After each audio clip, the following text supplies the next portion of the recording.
our meeting to order. Today is Tuesday, July 25th. We are having a regular city council meeting. We're in the Public Works building, and we're going to have a stand for invocation and privilege. Mr. Davis. Lord, thank you for this day. We come again, want to ask you to be with us, that you would influence every decision. Lord, we know that you deal in the affairs of men. We need your guidance. We ask you these things, Father, in Christ's name. Amen. Amen. Allegiance to the flag of the United States of America, and to the republic for which it stands, one nation, under God, indivisible, with liberty and justice for all. Thank you, Mr. Davis. And call the roll, please. Mayor Miller? Here. Mr. Smith? Here. Ms. Hamilton? Here. Mr. Welly? Here. Mr. Wolf? Here. Okay. First thing on the agenda is our mayor's comments. Really, I thought a little bit about today. I always reflect on our meetings after the fact. A lot of times I reflect and I go, man, I probably shouldn't have voted like that, or maybe I should have, and I think about these things. So I thought about our meeting today. It went really well. We had a budget meeting. I think we're coming to a good place on our budget. We're getting there, but I was a little disappointed in the last of the meeting, and it brought back saying they used to tell you check your attitude at the door, because your attitude can make a difference in the way you come and appear to people can make a difference. So we need to probably be checking our attitudes at the door sometime. We're here to do business, and we need to come in with the mindset of doing business. And I appreciate everybody that's here tonight, and we're moved to our citizens' comments now.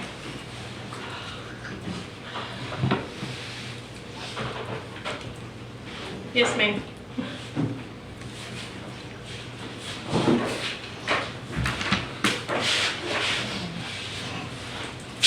Hope I can get it all in 3 minutes. I have Can you state your name and? Sorry. I'm sorry. Shirley Miller, 113 6th Street. I have heard through the rumor mills, I don't know for a fact, but and I've heard you say it, that we do not have access to our books, either the full council, the mayor, or the public. I'm under the supposition that this is not legal. Now, I'm an accountant. I know at least one of you is an accountant and knows numbers, knows how things go. Put bids out, you buy something, you have a purchase order, and you get a bill back, you pay the check, the bill, by law, is saved, the invoice, okay? Now, we're computerized, everybody. All that information goes in the computer. Some computers even take a picture of the invoice. I don't know what ours does. So, tell me, Mayor, I have heard you say you don't have access to all the details of it. Now, if your payroll's on it, you have it password protected. But the rest of the accounting, money came in, money went out. I mean, it's so simple. Where is this bill paid for out of the money that came in here? Where is this bill paid for? Here. Where are the bids listed? So forth and so on. Does anybody at the U-shaped table not understand that simplicity? Because I'll even make it easier for you. Because literally, the times I've been here, what I see on Facebook, and when I look at Mexico Beach's site and see what's going on, and I don't mean to be mean, but most of you haven't the slightest idea what you're doing in my opinion, I'm a very opinionated person, so you just wave that off. Why can't we get in the software?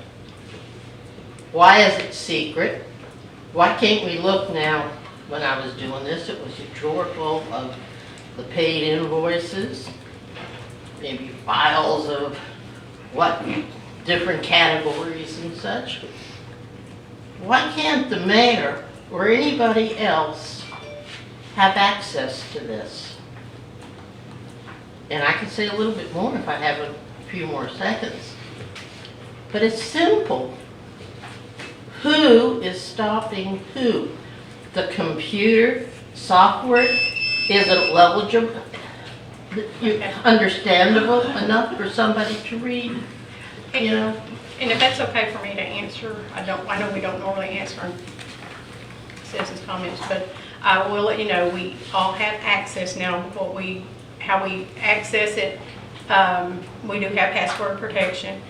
And at this point, the times that I've been in there, I can see everything, except when I hit on invoice, it tells me I do not have access to our invoices. And I have spoke with Michael about it, and I think he's working with Debbie to see what's going on with that.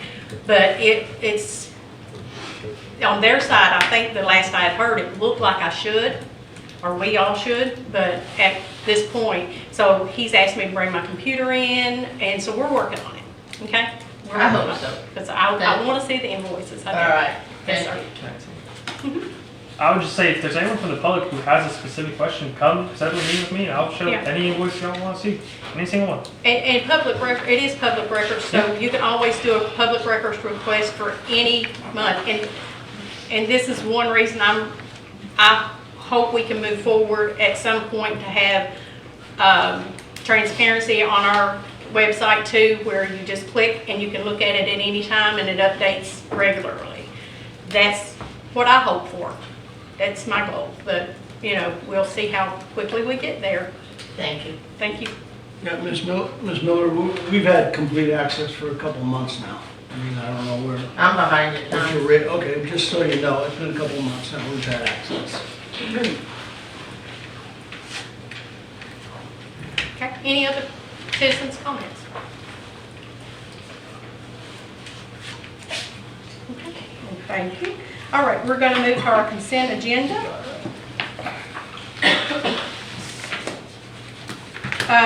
We had a July 6th special meeting minutes, as well as July 11th town hall meeting minutes. Do we want to make a motion to accept the minutes by consent agenda? They were in the other packet, but I'll make the motion to accept the minute, or the consent agenda. Any? Second. Okay. Any nays? All right. Tammy unanimously accept the consent agendas for July 6th and July 11th. Okay, regular agenda item. First presentation is Save the Bay by Dr. May.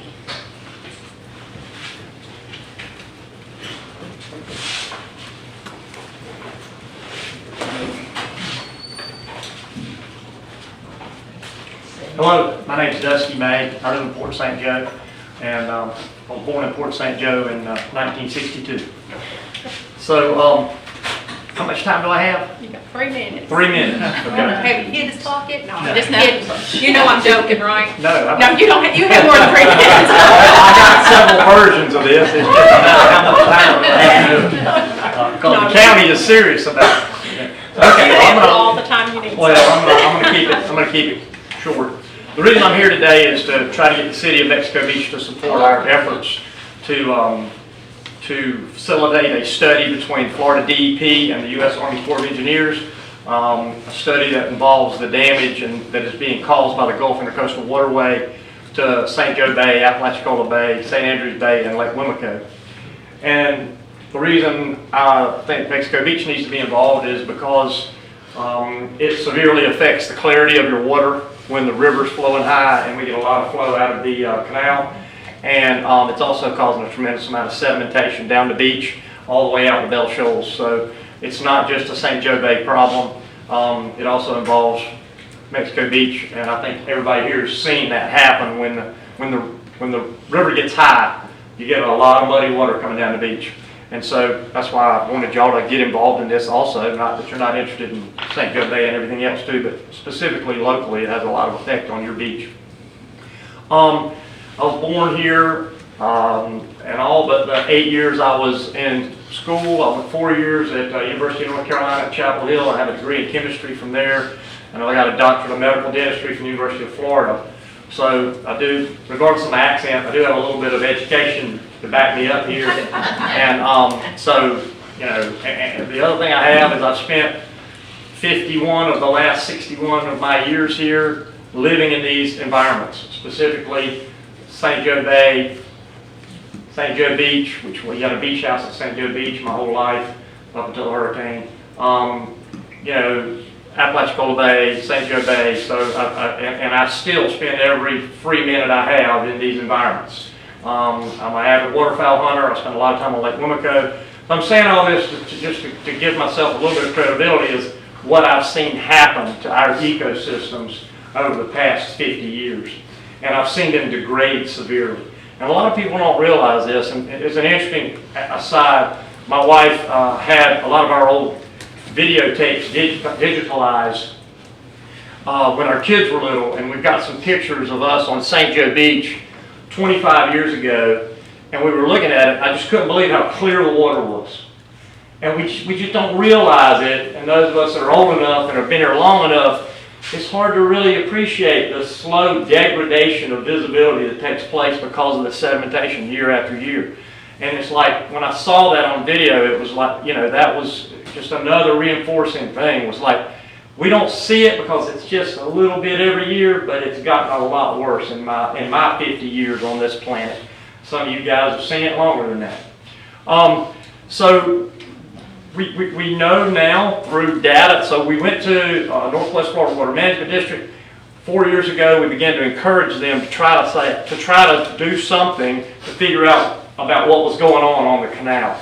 And we went up and collected our own data, Bay Sabers, using the old-fashioned method of a cross-sectional diameter, measuring the depth and then measuring the velocity of a semi-submerged object across a very distinct period of time, length.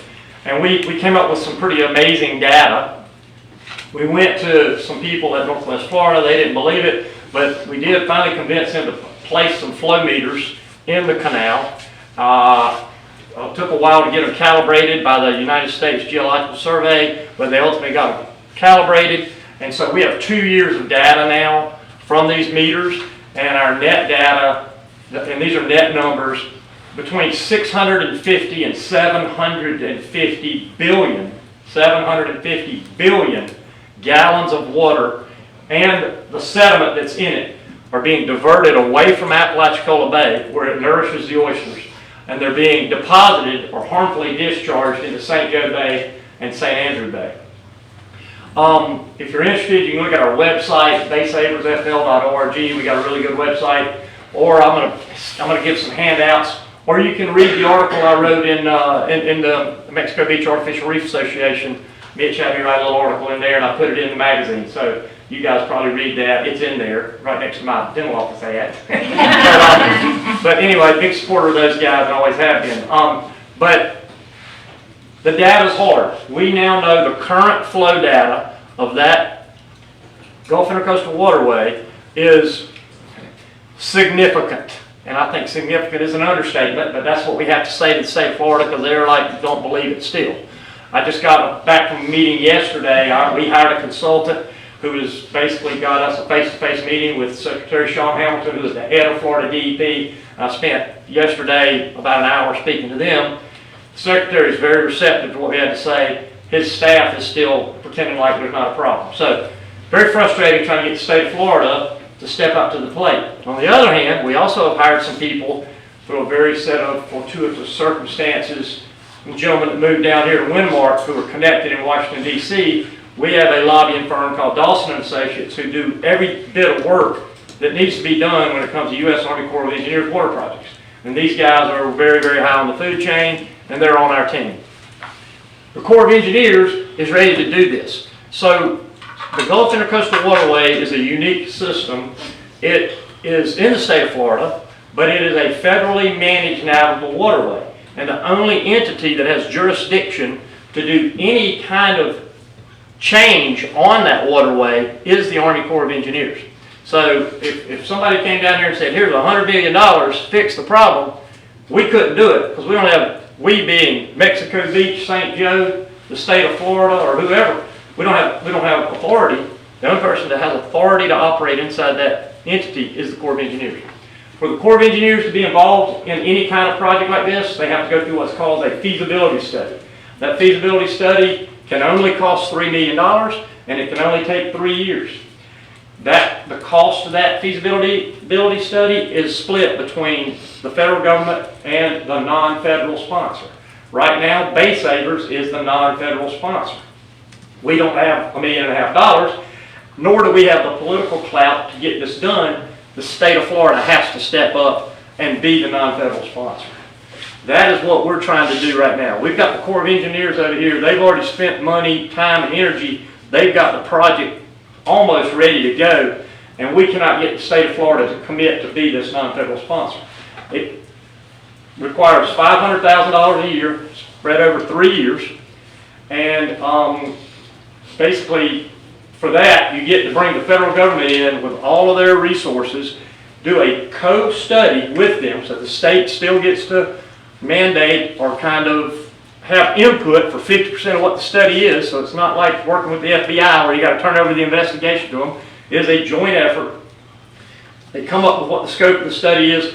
They decide whether the study, whether there is a problem, and then they can only spend $3 million doing this, and then they can only take 3 years to figure it out. And at the end of that, they have to, by statute, say yes, there is a problem, or no, there's not a problem. And if they say there's a problem, they have to come up with solutions to it. So unlike, and no offense, a lot of our state studies that go on and on and on and on, and there's no solution ever, these guys by law have to come up with a solution. So, A, we feel like 700 billion gallons a year out of Apalachicola Bay discharged into St. Joe Bay and St. Andrews Bay is a problem. We feel like saltwater flushing of Lake Wimico is a problem. We know there's a problem. We live here. Why the state continues to think that they need to keep studying this by themselves without being involved in the core study is beyond me, because no matter what they find, they don't have the authority to do anything unless we have this joint study. So what I'm here to do right now is to try to encourage you guys. I've got some sample letters here that Franklin County Board of Commissioners, the City of Port St. Joe. I emailed Michael just a sample of that earlier, which is a kind of just a boilerplate. I'd really like y'all to write a letter of support for this study and send it to Dr. Mark Raines. He is the Chief Scientific Officer at the state of Florida right now, and he is kind of the point of contact. And like I said, if you have any questions, I can answer them.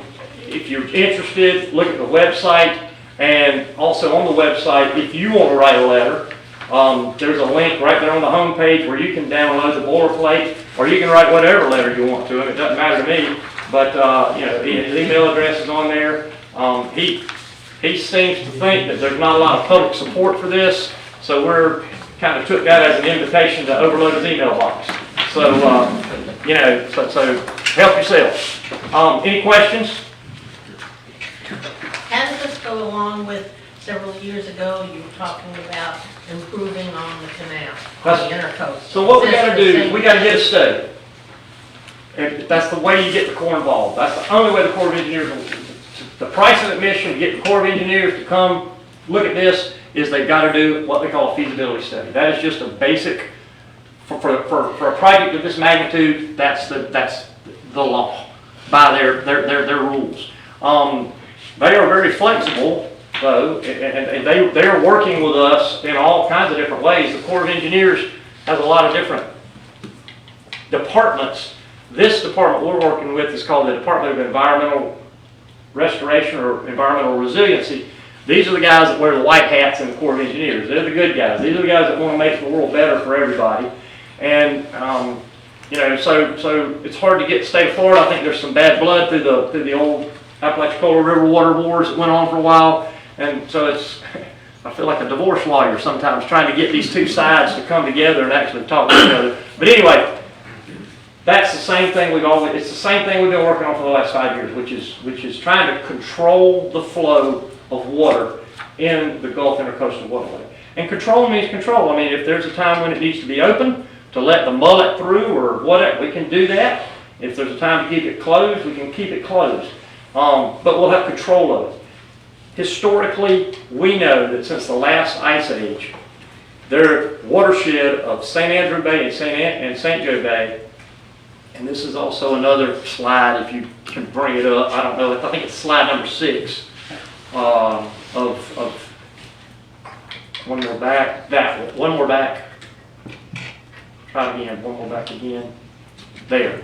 So you'll see these two maps on the lower left. These are watershed maps from the USGS and the Army Corps of Engineers. Those are the ones on the left. What we did is magnified that, and you can see that white dotted line or the yellow dotted line. That's basically Highway 71. When they surveyed 71, they put it on the Continental Divide, if you will. So any drop of rain that falls to the north of that goes into the St. Andrew Bay watershed. Any drop of water that falls on the other side of that goes into the Apalachicola River watershed. So what the Gulf Intercoastal Waterway did is it connected these two watersheds, and to reverse the flow of the Jackson River, these arrows show flow before the canal was done.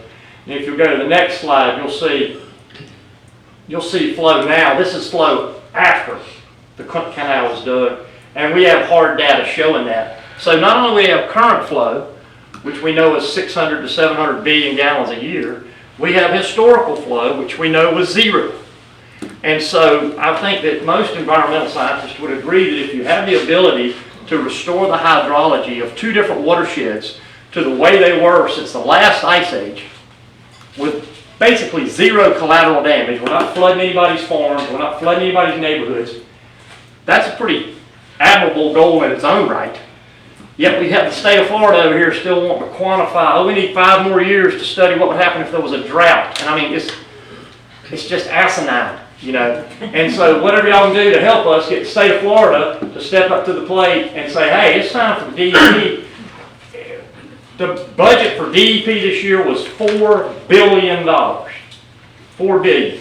We're asking for $500,000 a year for 3 years. And really not even that much, because they've already done a lot of this study, and the cost of what the state has already come up with will be deducted from our $1.5 million. I've said enough. Y'all got a lot to do. If you're interested, I'm around. What's the website? BaySaversFL.org. Well, study, I know you mentioned it with address silt, will there be anything done as far as nutrient loading or anything? Everything. Well, we feel like, you know, I think every hydrologist knows sediment follows flow. So if we stop the flow, you stop the sediment, you know, so that'll be a moot point. You know what I mean? To a large degree. I mean, it will be a moot point. Now there's still other issues of local drainage, but right now, and we're not saying those aren't part of the problem, but there's an 800-pound gorilla in the room, and it's that canal. You know, that's the one that's really, really pumping out the muddy water day in and day out. That's 1 million gallons a minute, by the way, if these numbers are a little confusing. These are government numbers. 1 million gallons of muddy water a minute come under that bridge and go into St. Joe Bay. 1 million gallons a minute. Are our local reps involved in that whatsoever with the state backing us up to get something? We got all the counties, all the cities, Franklin County, Gulf County, not really Bay County yet, but we got the state reps. Yes, to a certain extent. We've been yes. I'm gonna say yes. We wish we could have gotten a little more out of all of them, and I haven't really started to talk to Corey Simon yet. We're hoping that he will get on board. But this thing's already gone now to the highest levels of DEP. I mean, we met with the main guy yesterday, and now our fingers are crossed, because what I tried to get him to do was just say, look, at least call our guy in the Corps of Engineers and y'all have a conversation. And so theoretically, he's going to put his guy, his resiliency guy, the environmental person called Adam Blaylock at DEP, who was just under Sean Hamilton. He's supposed to call David Newell, who is head of the Mobile District Environmental Resiliency Program, and they're supposed to have a conversation. But right now, you know, we've been banging our head against this brick wall. It's called Florida DEP, and it's been very frustrating. And I'm here to try to get you guys to write a letter saying, hey, and I'm going to give you a couple of copies. You've got the one. I'm going to give you a copy of what Rex did and what they did over in Franklin County. I'd appreciate anything y'all can do for me. Who was responsible for the original design or The engineering? Corps of Engineers. And they blew it. No, they didn't. Well, you know what? They did what was right back then. I mean, again, I'm not trying to bore you all, but the most valuable cargoes in the southeast were on the Chattahoochee, Flint, and Apalachicola rivers. That's where all the timber and cotton. This was one of the first parts of what they call the 1,000-mile miracle, the Gulf Coast Waterway. And they needed to get that cargo to the Gulf of Mexico. Well, they couldn't use Apalachicola; it was too silty. St. Joe, it was not really a good harbor. Panama City already had a little political influence, so they said, we'll just take it to Panama. So they dug that ditch, and it was a commercial success for, 100 years. But they haven't really had commercial traffic south of the T in Gulf County since the 1990s. There's been no real barge traffic or anything going down. There's still, if we were to control flow, you can see we would control it right there on the Continental Divide. On the divide of the two watersheds, it would still allow access for like Eastern Shipbuilding to come to Gulfport St. Joe where they have their little satellite thing. But it would all be salt water. And it would keep all the fresh water over on the Apalachicola Rivershed side like it has been for the last 12,000 years. But the Corps of Engineers, to answer your question, they feel responsible for this. They have no projects in the Panhandle. The Jacksonville District's going to spend $1 billion with South Florida Water Management District over the next few years restoring the Everglades.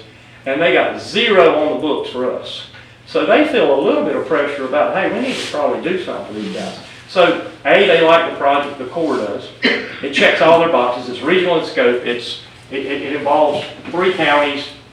It's something that they're responsible for. It wasn't like something we did that they got to come in and fix. And our inside information is, if we ever do get this study done, they're probably going to take liability for the whole plant. So normally a cost share on a project like that is 35% non-federal sponsor, 65% federal. And we're thinking they're going to take on a much bigger share. And I'm not even going to get into Triumph Fund. This is the type of thing Triumph likes to get involved in. It's a regional project, 3 counties, all of them heavily damaged by the oil spill. They're sitting on however much they're sitting on over there. Nobody even knows how many hundreds of millions they got. They can't spend any of it because nobody can meet their clawback provisions. And so we can we've got people ready to economically model this thing out of FSU. I mean, literally the state of Florida might not spend any money to get this done. But we just got to get them to agree to do the stupid stuff. Dusty, if you get the study, Yeah. and they come back and they say this would be a worthwhile project, it should be done, Yeah. how much would it cost to do the locks? You know, if we did a water control structure, and this, by the way, that's an out-of-the-box engineering project for the Corps. They've got hundreds of them around the country. 30 to 50 million. Have you met with the St. Andrew, St. Joseph Bay Estuary Board? I've met with Jessica numerous times. Yeah, I have. The problem with all these guys, I've met with John Brucker, I've met with Joel Trexler, they're all very interested in getting this study done, but DEP is their boss. Mm-hmm. So, they're kind of reluctant about doing anything that might contradict where they get all their money from. So, and these guys, and so it's kind of weird when you go to these meetings, it's like nobody can really say what they think because the big boss is in the room, so. State your website again. Bay Savers FL. Bay Savers. Okay, Yeah. Bay yeah. Savers. Bay Savers. That's what I Bay was Savers thinking. FL, yeah. Okay, BaySaversFL.org. Okay. But if you just type in Bay Savers, It'll pop up. Florida, it'll come up, yeah, Okay. and then it'll go to our homepage. And we can share your information on our Facebook page as well. Please Yeah, that would do, be- whatever y'all can do. I mean, we're looking for grassroots support here, and I'm gonna give you, let's see here. There's a city letter, and there's a Franklin County letter, and y'all can just take a look at them, and if you want to use those, if you want to do something different, whatever you want to do, I appreciate it. Thank y'all for your time and effort, and, yeah. I have one question that no one has addressed yet. In geology, you drop one petal in water and it can change the whole thing. Right. Okay. We have our own canal that takes the water from all the tables that are around us. Yeah. If we start messing with the intercoastal, and I agree Yeah, with all that right. you're saying, have they done any studies to see how it will affect our regular canal where our boats go Yeah. out, 8th Street Canal, or any of the other runoffs that we have? Like I said, you know geology. You drop a pedal in and it changes. So those the two, whole those flow. those two waterways are completely and totally unconnected unless you wanted to look at. The estuary doesn't pour in? No, like- not the intercoastal waterway that we're talking about is a ditch. Just a- It is yeah. a dredged ditch, I yeah. figured they ran. So everything that would connect to the Mexico Beach watershed would be on the north side Okay, the of continental. anything we're talking Okay. about. And, I mean, it could only help you. You know what I mean? Because this is unnatural Because we get. flow coming this way. We get a lot of money from it. Thank y'all. Thank you. Your 3 minutes is over. So in terms of next steps, if there's consensus from the council, I can have staff draft a letter, bring it back at your next meeting, and you can formally authorize signing. Okay. If that's something y'all want to do. Yes. So we'll have it on the agenda for next meeting. Yes, sir. Thank you. I appreciate it. Thank you. Full of my teeth, I'm not talking all that. Okay, Atkins presentation, Michael, Ron? All right, so we have Ryan here from Atkins, who's going to really dive in through the FEMA process, all the hoops there are to jump through, the specific procedures the city has outlined from FEMA, from the Florida Department of Emergency Management. We're very fortunate to have not only Ryan, but Atkins in general. They're really some of the best that do this type of work. So with that, I'll turn it over to Ryan. Sure. Thanks, Michael. Yeah, and Michael and I are chatting. Obviously, we've got new folks on the council since I've given these kinds of updates before, and Michael's now taking over city admin, so felt like a good time for me to go run through and just talk through sort of the stuff that we're getting through from FEMA at a high level. So just wanted to give this update and appreciate you guys giving me the time to speak about it. So just a couple of qualifications as I get started here that, post-disasters, there's a number of different programs that provide different funding sources, and all those different programs have different goals. The main one that the city has been getting funding through is what's called the Public Assistance Program. And the Public Assistance Program, unlike some of the other FEMA programs you may have heard out there, it's specifically aimed at local governments and helping them rebuild. So this is not something that's for the private sector or for individual homeowners or anything like that. This is, again, public assistance. It's for public infrastructure and that sort of thing. So I'm going to give an update about really focusing on the Public Assistance Program, but know that there's other programs out there as well that focus on other groups. There's also other programs out there for which the city has received disaster funding assistance, but the numbers and dollar values on that are just much smaller. So this is really kind of like where the bulk of the FEMA funding or bulk of the city's recovery funding is coming from, is this program. So one of the biggest things to know is that the Public Assistance Program is primarily a reimbursement-based program. There's some small exceptions at the beginning of the storm. A lot of times FDM or FEMA will give sort of starter money up front to the city, which does have to get reconciled before we can get any further money beyond that. But basically, the short of this is that through the Public Assistance Program, we have to do the work first at the local government side, and then we get reimbursed for that funding after we show that we've done all of the work. So that's one of the biggest things to recognize and know. And I'll also just point out, I say FEMA in there, probably most of you know what FEMA is. FDM is the the Florida Division of Emergency Management, so that's the state level counterpart to FEMA. I'll have that in there a couple times throughout the presentation. Typically, the Public Assistance Program is a local match-based program, which means that however much money you get from FEMA and from the state, the local government has to provide a certain amount of match to that. So that's a percentage-based thing. You can imagine most of the time the way that works, and it's different every disaster, But most of the time, the way that works is there's 75% federal money for any amount that you get. So if you had $100,000, 75,000 of that comes from the federal government. And then 25 is what they call non-federal. That's normally split in the state of Florida so that 12.5 of it comes from the state and 12.5 of it comes from the local government.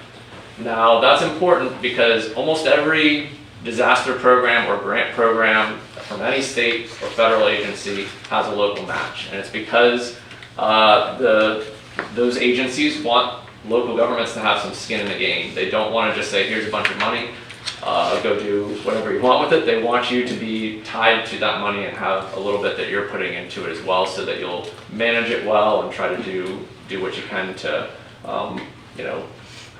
put it out there for the right reasons.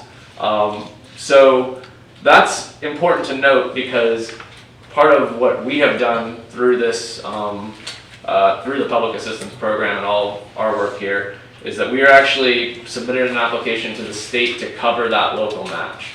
So uniquely, the City of Mexico Beach does not have any local match on the public assistance program, which is really rare. All of that money is coming either from federal or state side of things. So through public assistance, we have 100% coverage on all of our grants, which is really great. Which has saved our taxpayers millions of dollars. Yeah, literally millions. Right now, and we can talk about it, it's probably somewhere in the range of around $8 to $10 million. So it's been a big deal, and it's not something, it's something I've mentioned many times here in front of council, but it's worth mentioning again because it's a big, big thing in terms of money for a small local government like yourselves. So just wanted to show this photo too, just as a reminder as I get into this presentation of how bad it was, right? This is US 98 out there. Storm surge was terrible here, flooding was terrible, wind was terrible. It was a mess post storm. So just kind of put that in context of where we were post storm and how far we've come along the way as I start to talk about kind of some of the things that we've done and how this program works. So before I get into that, I just wanted to talk a little bit about the difference between obligated funds and paid funds. That's something that it's a distinction that FEMA and FDEM make that's really important in terms of knowing about the money that's coming into to the city and into all local governments around the area. So FEMA will talk about obligated funding frequently, which is basically money that they have set aside or allocated to be used by the city. That is money that is always allocated for a very specific use. Before we get any money obligated to the city, we have to say what we're going to use it for, how we're going to use it. So the city is then, at the end of this process, and I'll talk about this a little bit later on in the presentation, asked to basically show that they used that money that was obligated, that obligated amount, for what FEMA said that they could use it for. The city doesn't receive any sort of set amount of money that it can just use however it wants. I know I've mentioned it a couple times before at meetings that right now our obligated amount, and I'll show this in a little bit, is around $100 million. That doesn't mean that the city has been given $100 million. That means that FEMA has said, we're setting aside $100 million. Once you show us that you've used it to the way that we have said you can use it, then we'll start reimbursing you that money. So we'll talk about that in a minute as well. But the other thing to note is paid funding, which is distinct from obligated funding. And that's the kind of funding that you actually get in your bank, right? After we have done the project, removed the debris, all of those kinds of things that are projects that have been specifically identified for by FEMA that we can do with that money, then we submit that documentation and say, hey, we did it. You guys can come out and check out the new marina that we built or all the debris that we picked up. They'll reimburse us, and that's when the money actually comes through to the city's bank account. So sometimes, as I mentioned, you'll get a little bit of money up front in advance, then you have to offset that money, show that documentation, and then FEMA will open up and give you more funding in the long run. So that's an important distinction. The other important distinction to make is that FEMA has two types of projects. One is what they call standard projects, and one is what they call 428 projects. And 428 is just a reference to the part of federal code that those projects are authorized under. Standard projects are the typical type of project. They're what FEMA has always done in the past, and they are based on what the scope of work is. So scope of work is something that basically FEMA writes out, and they say, hey, if you've got a public works building that's been damaged, we're going to go in and do a site inspection and identify all the elements of that were damaged. And if you need, 50 2x4s to rebuild this, public workstation, then we're going to write as a line item 50 2x4s to rebuild the public works station as part of the scope. And that's what scope of work is. And so as part of the scope of work, basically you get reimbursed based on the actual costs that it is to do those repairs.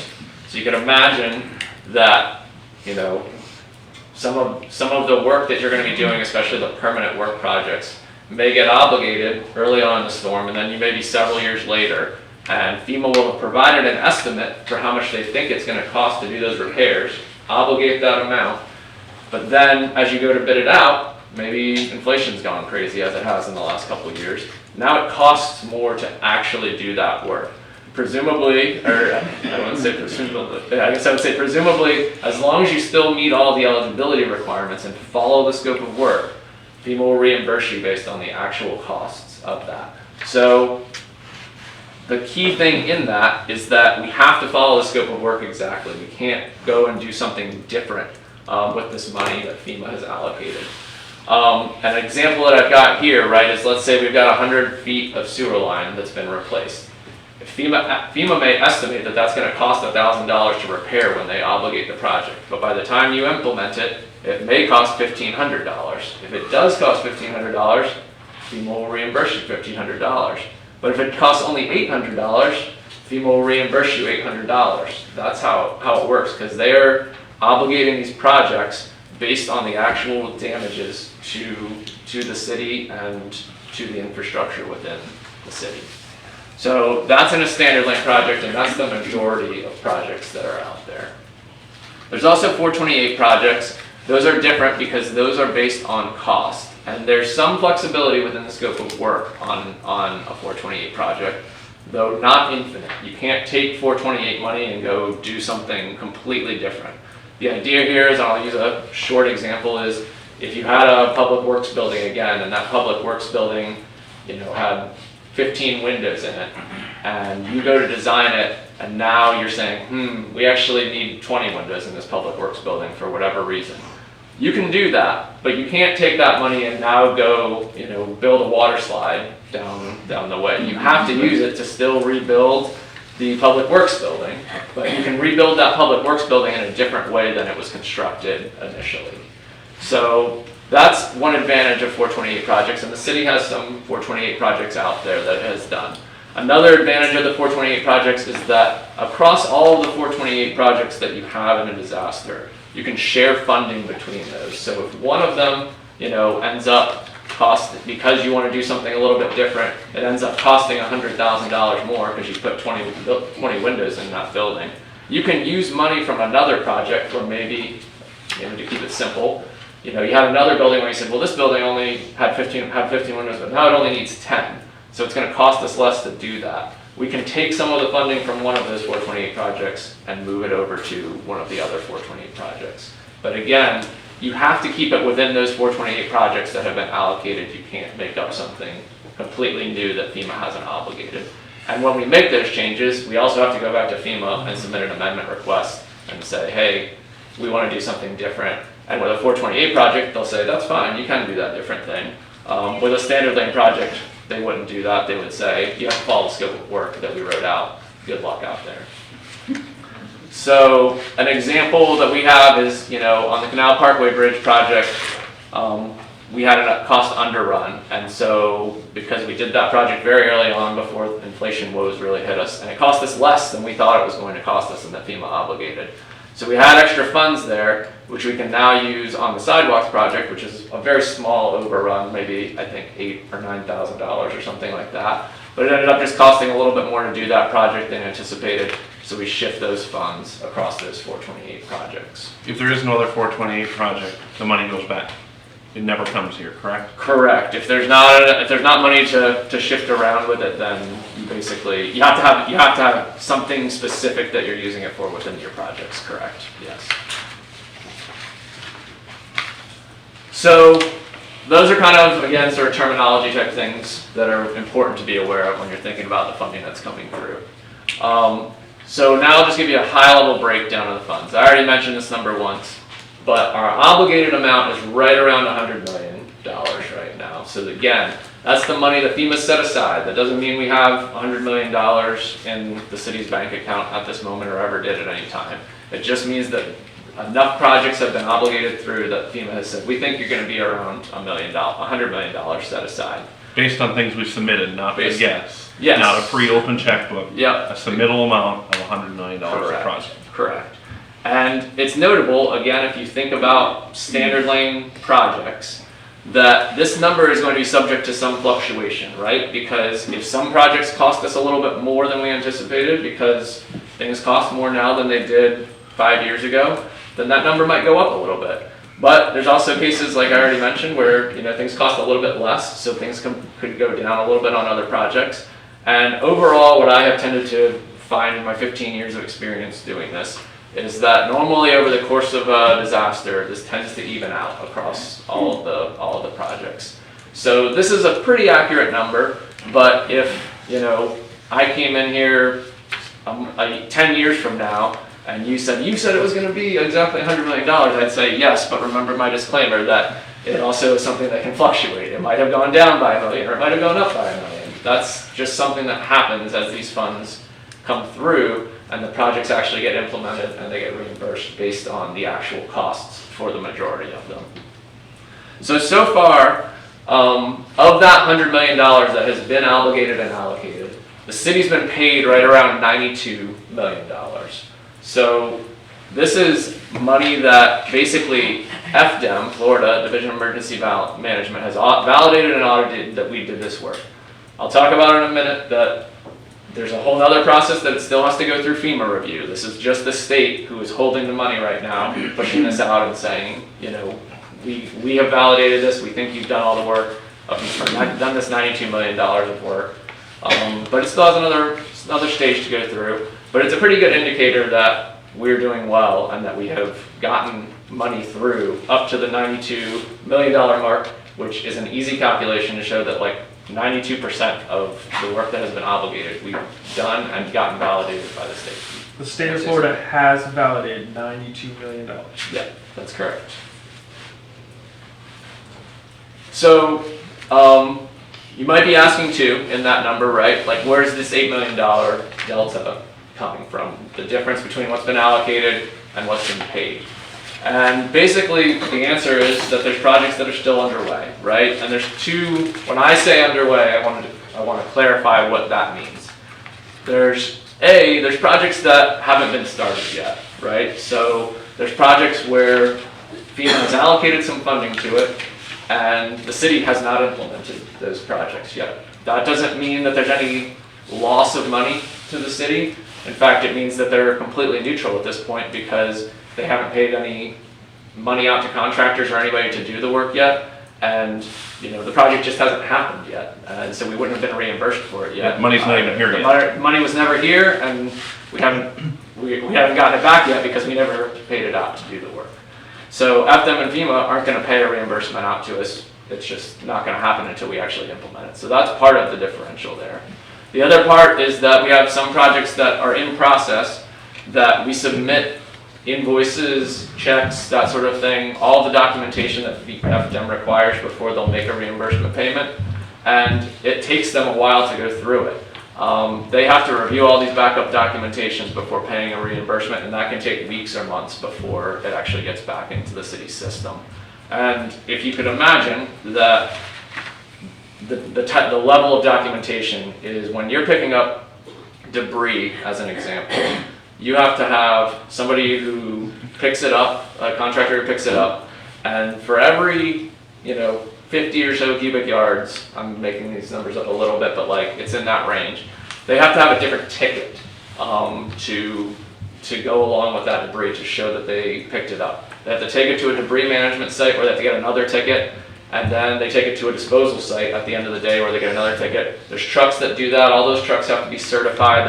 There's a document for every truck that says their license plate number, certified driver, all of those things. And at the end of the day, all the different contractors that are involved in that process, which is normally 3 to 4, all submit invoices to the city.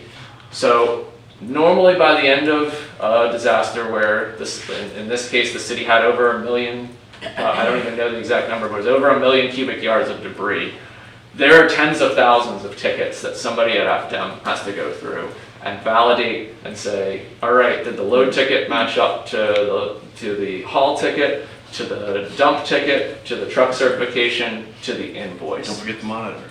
Yeah, and there's monitors in there too who are monitoring this whole process to make sure that it's going through cleanly.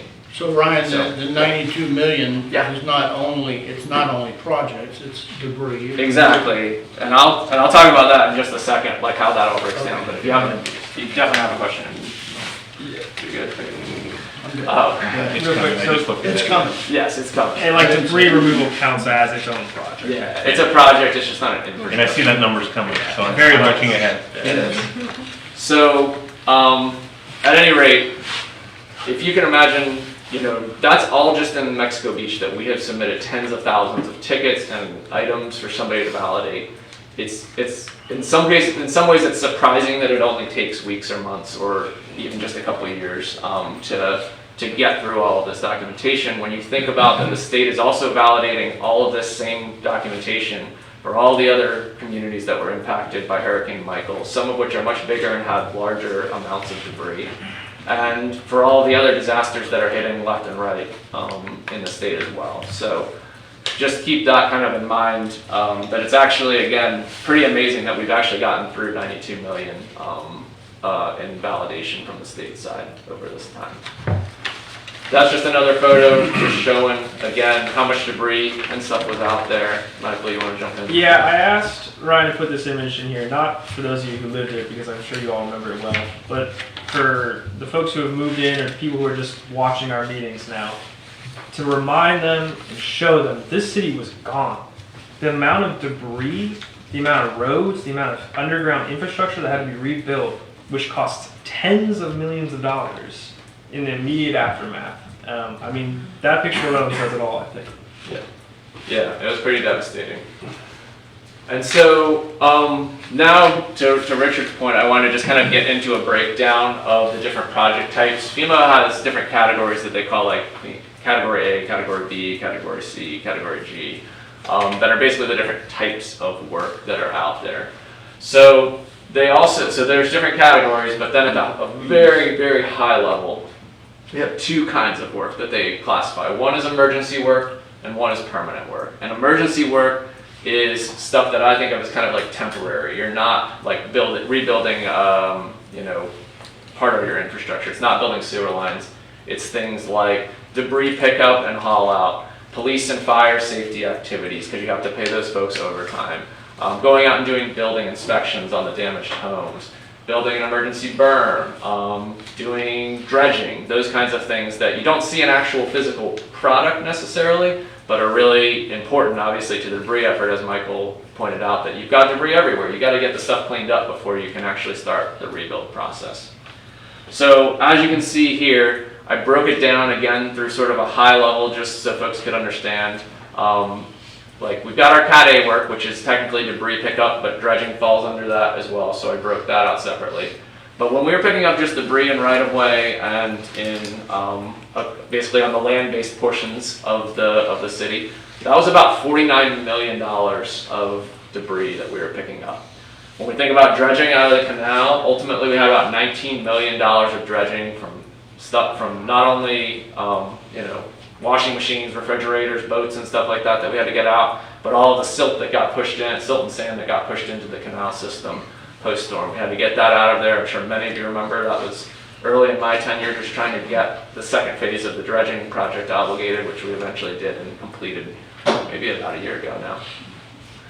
And then we've got things like emergency protective actions. Again, this is like your police and fire safety activities, building inspections, getting an emergency berm set up to protect the city in the immediate aftermath. If you remember, the dune system was completely wiped out. It was flat, so there was no more protection if another storm was going to hit. So we got an emergency berm up. This totals roughly 75 million of the obligated amount of that 100 million that I mentioned.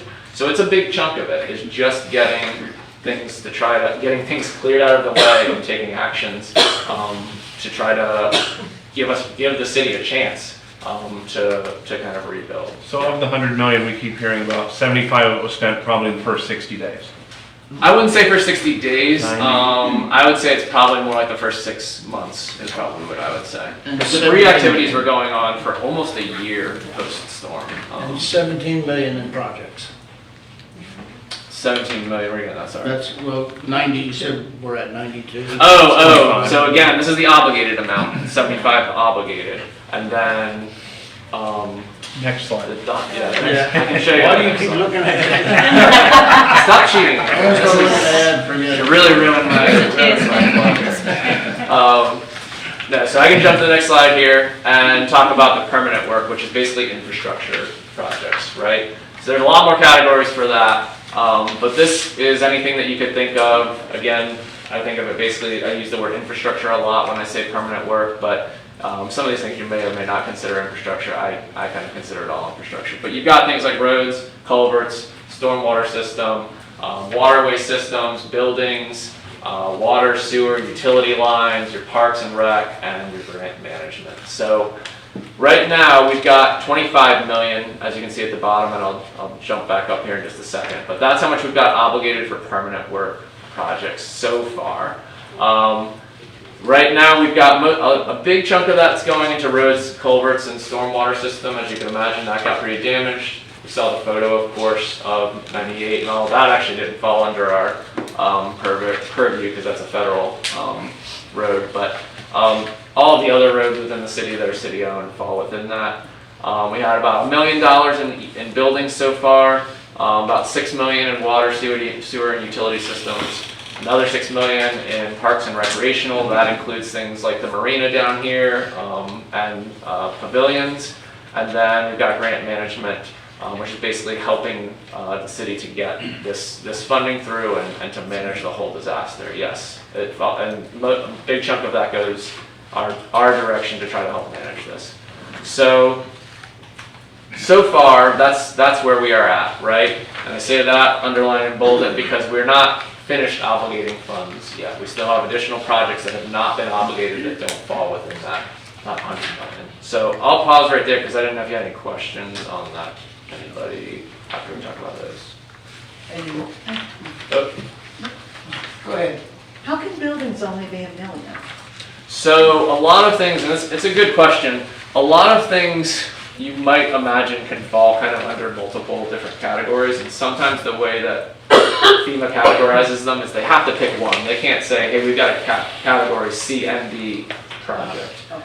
They can only pick one of those categories, so some of this may be that it fell under like the water sewer utility systems, like the public works building actually fell under that, even though it's not even though technically you could have put it under the building category too, it just, at some point they just have to make a decision. And our current projects, like the Public Works building and the pier, aren't in that. Yeah, that's what I was wondering, the pier, where about the pier? The pier is not on this. The public works building is obligated and it is Okay. within this. But It's on the next page. Yeah, it's on it. uh-oh, I didn't. I'm feeling more and more prepared for this as we go through because I'm like setting it all up. You're setting- Question, how do insurance reimbursements fit into the formula? Yeah, that's a good question. So when FEMA obligates a project that's been damaged, let's say, they've got we'll keep using the public works building. If they go in and they assess the damage on a public works building and say there's $1 million worth of damage to this public works building, they ask for the insurance documentation up front before they obligate, and they basically say, okay, if you received $300,000 in insurance proceeds for that structure to rebuild it, we're going to subtract that out of what we are obligating to you. So if you have $1 million worth of damage to the public works building and you got $300,000 in insurance, the FEMA project is only going to get obligated for $700,000. They'll basically give you enough to make you whole based on the damage. So y'all, once everything's settled down, 12.5% of that number? The what? 12.5% of the new number, not the original. Is what the city's 12.5%. He's on the cost share. 50/50 of Oh, the cost share, yeah, and there's, if you're thinking about the cost share, yeah, so they would still, even if you got obligated in the end $700,000, they take 12.5% of that, and that would be your local match, rather than the million, essentially, because you got a $300,000. Whatever number gets obligated, FEMA is gonna say, we're gonna take, you're gonna have to pay 12.5% of that, in most cases. Again, in Mexico Beach, you guys are fully covered 100% on public assistance projects, so. So I'll just give you a quick example too of one of the projects that we worked on, just to kind of show you. I like this little example because it was a good project that we did really fast and early on in the recovery process. This Canal Parkway Bridge. For those here, you probably remember that bridge got knocked out completely by the flooding post-storm. And these are some of the photos of how it looked. You can see here that it was just a pipe under the ground, basically, under the road.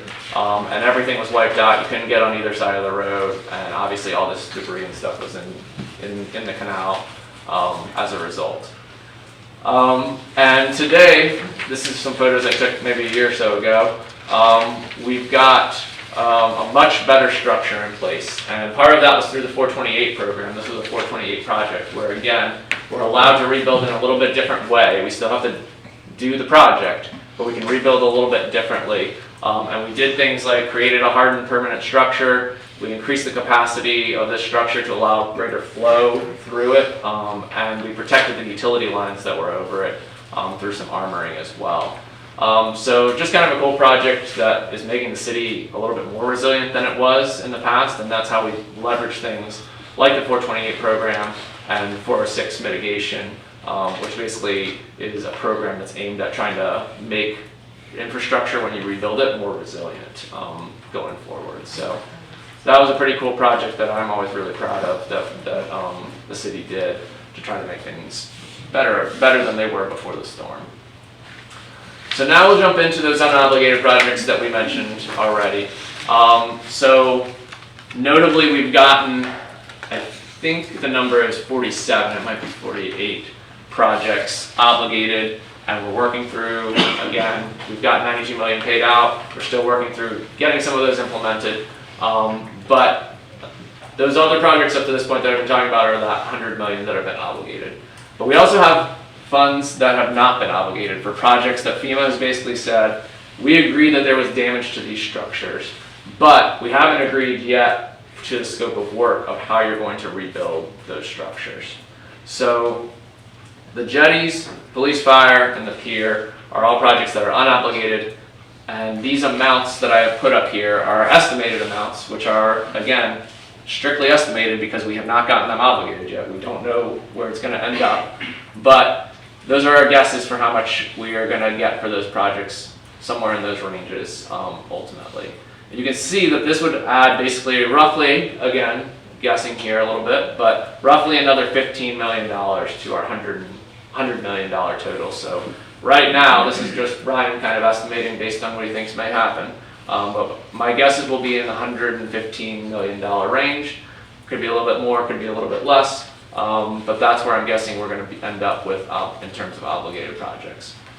And part of the reason that these haven't gotten obligated yet is because they are complex in both in terms of design and the potential impacts that may occur in these areas. You can guess that the jetties and the pier are both located out, at least partially, in the Gulf. And once you start working out over open water in the Gulf, a bunch of other agencies have to get involved. And basically the takeaway here, for me at least, is just because FEMA is giving you funding to do something doesn't mean that we can now ignore all of the other regulations that other agencies at the federal and state level have that you have to comply with when you're doing construction. So, part of what's taking a long time to get through on these projects is that we're getting feedback from Army Corps of Engineers, Florida Department of Environmental Protection, and a host of other agencies who, even if they don't necessarily end up with any problem with the design, still have to review it and send back an official letter to FEMA saying, we are okay with this design, you guys can move forward with it. And in some cases, we have had agencies come back and say, we do have a problem with design. You've got to redesign it now and do it the way that that is in compliance with what we would permit, and redo that design. And so that has taken some time, and is why we've got these last, I guess I always kind of say, these last projects are last for a reason. It's because they're the most complex. If you're going to rebuild a sewer line, you know, that's already existed there and is, you know, on land, not over open water, that's a lot easier to get through all these other agency reviews, just because you don't have as many agencies that have to review it.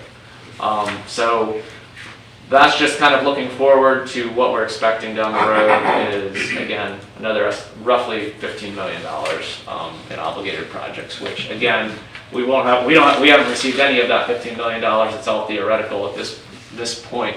But once we have identified damages like we have on those 3 structures, we're going to have a project. It's just, we don't know how much it's going to be and exactly what it's going to look like at the end of the day yet. So I just wanted to kind of run through this. I've got you know, in my mind, I think it's helpful to just kind of think of all the things that happened so far. And this is not a non-exhaustive list. There's certainly tons of other things that we've done. But these are some of the highlights that, you know, post-storm, the pier was completely washed away. Water treatment plant and water storage tank were completely destroyed. MX1, the city's primary lift station, was knocked out of commission. Canal Parkway Bridge, as we talked about, was washed out. The boat ramp was pretty much destroyed. The marina was heavily damaged, and the canal system was filled with debris and dredge material. More than 15 feet of water in the police and fire stations. Dune system was flattened out and washed out along the whole coastline. All the dune walkovers that were out there were lost. The jetties were washed out and they were non-functional. The 15th Street Bridge was damaged, and the 15th Street culvert was blown out. And throughout the city we had debris, lift stations not working, water, sewer, storm water, power lines were broken or destroyed, and roads and sidewalks were damaged throughout the city. So that was right after the storm, October 2018, where we were sitting. And Michael wanted to throw this in here one more time too, just to give you a visual of what the city looked like in that time, just so that it's not just my map and a bunch of balloons pointing to the things that aren't there anymore in the aerial. And so where we stand today, this is just a map of the recovery. Here we have plans to rebuild, again, hasn't been obligated yet, but the water supply system's been restored. MX1's been repaired. It's now elevated to a higher height than it was pre-storm. Again, we're trying to do things to make it more resilient going forward. Canal Parkway Bridge has been repaired into a resilient bridge with a bigger volume of flow. There's a boat ramp, there's a new pavilion and parking area. The marina's been storm hardened with Armorflex armoring and rebuilt and cleared out. Police and fire stations, we have plans to integrate those into a new municipal complex once we get those projects obligated. There's a berm in place providing protection to the dune system. We're also getting CDBG-DR money to re-nourish the beaches. There's new dune walkovers installed. Jetties, we have plans to rebuild and improve those. 15th Street Bridge and the culverts have been repaired. And throughout the city, as I mentioned, about $50 million in debris removed. The lift stations are all back online. Wastewater has been restored. We have stopper lids on the manholes. We have roads and sidewalks repaired and extended. So we've come a long way and done a lot to repair the city. A lot of things. Again, obviously that $92 million that we've been paid and that $100 million that have been obligated have been going to all of these projects that are out there. So I will end just by kind of talking through, I know Michael mentioned that, you know, it would be helpful to kind of get just like a general high-level understanding of the process for how the city actually gets funding into the bank. And some of these things I've talked about already a little bit, and we'll just kind of be reiterating. But rule number one, and kind of step number one, is that FEMA has to obligate a project before anything can happen to get any money in the bank. And again, that means them scoping the project and estimating a cost of the project. They lay it out and say, here's what you have to do. And the city is working with them at this point, agreeing to it or not agreeing to it. And that's what a lot of the fighting that we have done along the way has been about, is trying to agree with FEMA on the scope and design of these projects. But I underline this because it's really important, is that absolutely no money can be paid to the city until a project has been scoped and costed and then obligated. The city doesn't get any money until we define what the scope of that project is and get it pushed through all the steps on the FEMA side, where they do environmental reviews, they do reviews on local codes and all of these things to make sure that you're compliant with the scope of work. So we have to get it obligated before we can get any money for it. Once we get it obligated, then the city can go on and carry out the project. This is where, we've had David from Dewberry here before. This is where he starts to come into the process, is that then he'll start doing things like figuring out design and bidding the project out to construction so that we can get a contractor on to actually do the work when it's an infrastructure project or a permanent work project. Similarly, on the debris side, we have to bid out to get these contractors. We have to follow all of the FEMA rules for eligibility, like they have procurement rules that we have to follow. We have to follow the city's own procurement rules. I know I've said that 1,000 times up here, to be able to do this work in a way that FEMA will reimburse us in the long run. And so all of this has to be carried out, again, following the scope and cost that were laid out through the project obligation that's written up in their system, and we have a scope of work that we have to follow. If we want to do something different, or if the costs end up more, we have to submit an amendment to FEMA. Again, even though they'll reimburse based on actuals, if the cost ends up more than what they have estimated, we have to go to FEMA and say, hey, this was more than estimated, can you approve our amendment request and push it back through the system and then show that higher dollar amount. So we got to go through FEMA, that even though once we get it obligated, we still have to kind of work through them if things change along the way. Then once we've implemented the project, let's say we've constructed the boat ramp project, done those repairs, that's when the city then takes all the documentation, things like I talked about before on the debris project, all the load tickets, all the haul tickets, all those things, and we send it over to FEMA in a package, send it over to FEM in a package, and they review it all. And that package on a high level kind of includes things like contractor invoices, cleared bank checks, design drawings, debris tickets, procurement documents, all the things, which there's millions of, that FEMA needs to show, for us to show them, to show that we did the work properly. So money doesn't get to us till 3, not at 1. It looks a little bit like it comes at 1, but it does not come at 1 at all. Yes, absolutely no money can be paid out until the city has been obligated. But then we still, yeah, I see what you're saying, but then we still have to go through the process of actually implementing the project, because it's a reimbursement-based program. Question. Yeah. How long does that take? The reimbursement. The reimbursement is what I was talking. When we send the paperwork in, Yeah. how long does it take them, even though we're not out of money, the contractor's probably gonna get paid? Right, so, and that's what I was saying kind of earlier, is that oftentimes that takes weeks to months to get through, because they have to go through each ticket, or again, we're just using that debris Right. as an example, that each load ticket to match up to the haul ticket, to match up to the invoice, to the debris monitor logs, all those things have to match up, and so they're going through line by line by line. And we are out that money because they need to clear the bank before they reimburse us. Yeah. So we are out that money. We've paid the check. The check has to clear before we can submit to reimbursement. Yeah. And So the money for the debris collection, as your example, Yeah. the city, had to pay that. yeah, you pay it up front and you get money back. And that's part of been one of the things that the city has had to work really hard on. It's not, I won't say it's no issue now, but back in the early days, it was hard because of that cash flow Did issue. we get a loan? Right.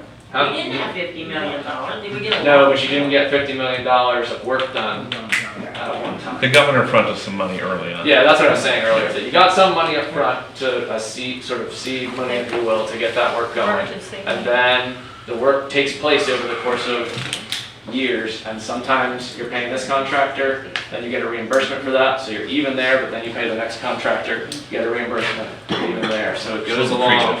Yeah, They And it's- money forever. yeah, and it's not an easy process, and I'm doing, as an aside, I am doing a lot of work down in South Florida as well under Hurricane Ian.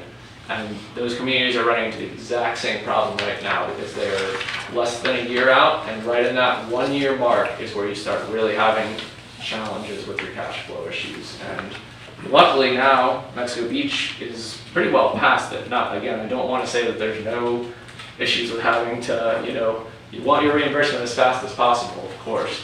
But it's a lot more stable now than it was when you're having to deal with all those cash flow issues at the 1 year mark when you've got all that money tied up. So, Since you're working in Fort Myers, just a question. Yeah. I know after the governor came here, went back to legislature, we got the money to pay the rest, because otherwise we were out $20 million. Did he do the same thing down there? yeah, there's lots of, and I will say this, I'm just there's curious. I mean, Yeah, there's programs almost every disaster that again kind of try to put some money into local communities' hands at the front end so that they can start making those payments to pick up debris. But one thing I'll always say is that almost always that money is tied to you have to provide the documentation before we give you more money. So I'm using this again as a rough example. The city, I think, got like 15, 20 million up front, but then they're not giving you any more money until you show them that you've done 15, 20 million dollars of work and then you can tie that back. So. And we got lucky early on because we got the 45-day 100% from the Yeah. governor early on. Yeah, First that's 45 true too. days. That's true too. So, Let's hit 4 before any more questions. yes. So then after this step 3 is where FDEM, who is the state, has the money in their coffers from FEMA to pay this out, right? They can pay out these reimbursements once we've shown them that we have the documentation. But there's still another step after that, which is closeout, which is now where FEMA comes in at the end of this. So they start the process, and then they come back at the end, and they say, all right, now we're going to do the same exact review that FDEM just did, because we have money in this, that's same as FDEM, same as most local governments, although obviously not you guys. So they go through a closeout process, which is basically a secondary review of all the documentation. And when they are finally satisfied, we can close out the disaster once they've got through all this. So there's a new reviewer at the federal level who does close out. The state reviewer does reimbursement, the federal reviewer does closeout. And it tends to be much more laborious and comprehensive. They want to make sure that the money that they obligated from the very beginning and their scopes of work, as I've said many times, have been carried out and approved. They do like final inspection reports where at the beginning of this, they do a site inspection to try to assess the damage. At the end of this, now they come out for another site inspection report, a final inspection report as they call it, to see, okay, did you repair the places that were damaged? We took pictures and stuff on the front end so that we could see where the damage was. Now we're coming back in and making sure that you actually did the work that we said that you could do. So, yeah. Let me ask you an unfair question you're not prepared for. In terms of getting hit directly by a Category 5 hurricane 5 years out, would you say that the city is behind schedule or ahead of schedule? I mean, my personal opinion, and again, I've been around for a while, is that this is a very fast recovery. We've got, I've worked all over, and I was talking to a colleague or friend, I guess work acquaintance recently at a conference who was telling me that in Katrina, they're still rebuilding their sewer systems in Biloxi.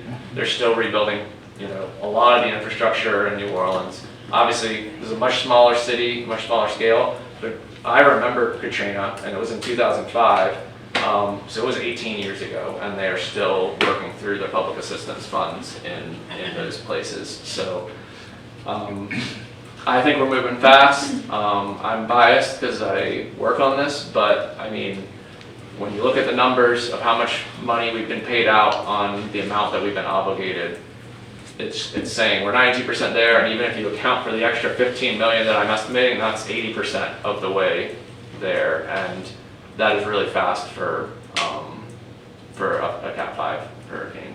My opinion. Ryan, I got a question. On your 428 projects, Yeah. is the process on that different than this?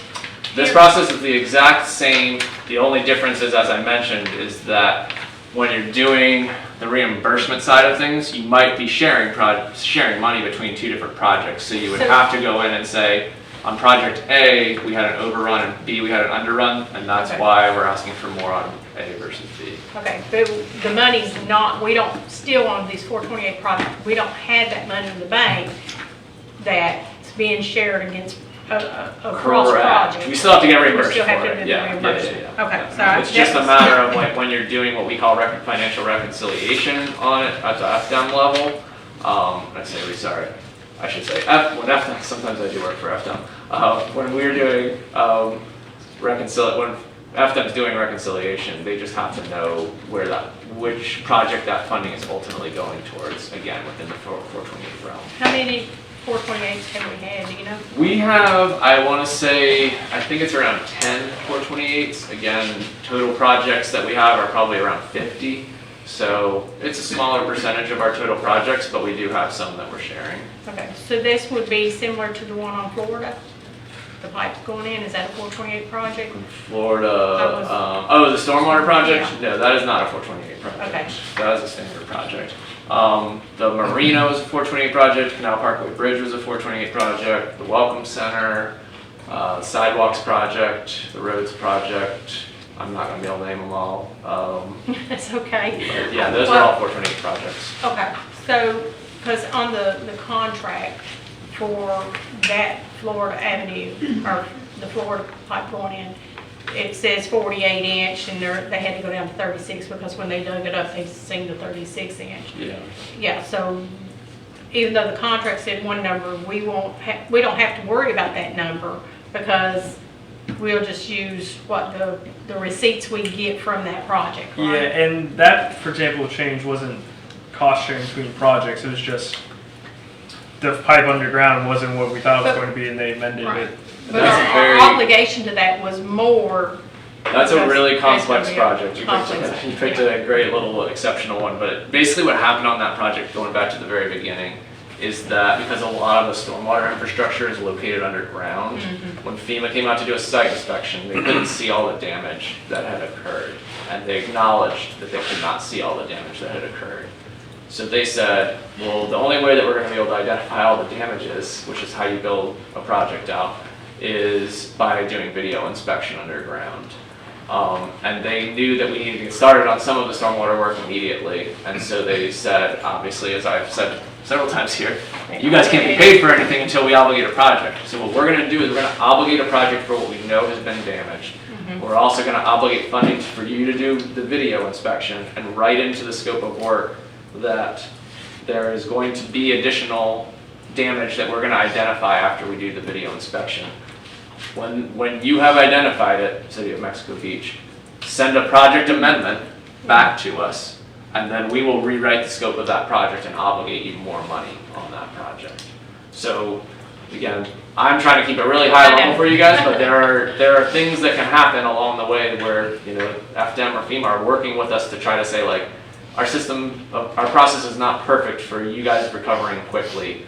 Here's the thing that we can do. And so that's why we ended up with this kind of wonky situation where we're, you know, ending up with more than we ever had originally obligated, because, again, we have these fluctuations that sometimes occur. And I want to say that Atkins and Ryan has done a great job, because we would have had to pay that 25%, and they have gone above and beyond to get us obligated these funds that we don't have to come out of. And without paying people like Atkins to do that, we would have had to come up with those funds. So We are very fortunate. we are. And Ryan extremely. specifically. And I appreciate you giving a rundown on this, because it really helps clear things up a little more. Yeah, for sure. I have one more. Yep. I think you did a really good job of answering where the $100 million went that we've been saying just disappeared for months, we keep hearing. We have a clear record of where it is. So now let's talk about the scrutiny of it. Can we get into that a little bit? Yeah. Like, I'm thinking between when the city receives that invoice to Atkins, ACDC, FDEM, FEMA, how many people do you think reconcile and scrutinize that invoice before it's Oh my approved? gosh. So the contractor's gonna reconcile their own invoice first, of course. You can't necessarily trust that, but, you know, they're gonna go through and obviously do, you know, yeoman's work to try to review it. Then we'll review it. In the case of like debris work and all, we actually have two sets of reviews. One is that there's a debris hauler who's picking up the debris, and then as you mentioned earlier, we have debris monitors who are paid to basically look over the shoulder of those debris contractors and make sure that they're doing their work right. They submit to us, then we'll review it, so that's not even getting up to the state and federal level yet.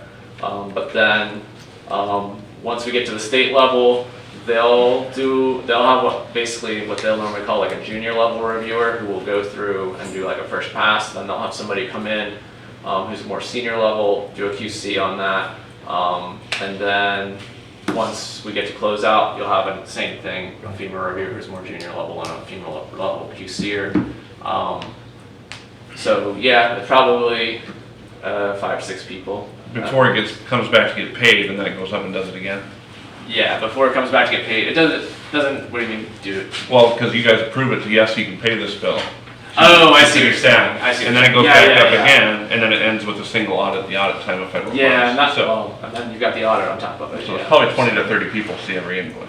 I don't know if it's not high. Not that It's a high? lot of people that Okay. are looking at your invoices. For sure. Is there any money that comes to the city that is sitting there waiting to be used on a project?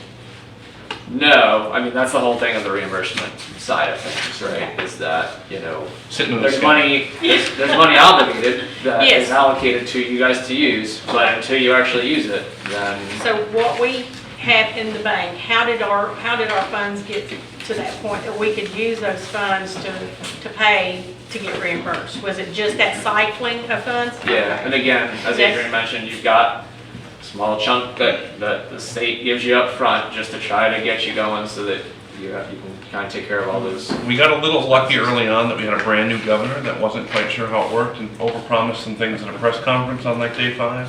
It worked out well for us. All right. I think the important part is to look at it, and I think Willie did it, is 75 million of it was spent within the first, let's say, 3 months. And so we're talking about 17 million that got spent over that time, and then another 8 that's still allocated to be operated on. So we're really talking about $17 million that basically would be projects. Yeah. And we just Permanent need to- work project. We really need to feel blessed. We are. Yeah. To come back in this, Yeah. to this degree in this amount of time. And I Yeah. think there's a couple of questions out in the audience. I mean, excuse me, not the audience, the I have citizens. a quick question. Since this is obligated money and funded, how long is this money available for? Is it 5-year money? Is it 10-year money? Yeah, that's a good question too. So every disaster is a little bit different. Normally you're supposed to be completed all of your emergency work in the first year and all of your permanent work in the first 3 years. That didn't happen, of course, but a big disaster like that, that is not rare. And now we're I think we're either at 5 or 6 year extension at this point. But the expectation is that basically FDEM and FEMA both handle this on like a year-to-year basis, that they can extend out again. It's not from appropriations. Yeah, it's not appropriations. I mean, I guess FEMA's been appropriating it, and you have money that's been obligated and that all fits into their budget. I'm not sure how all their budgeting works out, but it's not something that's like,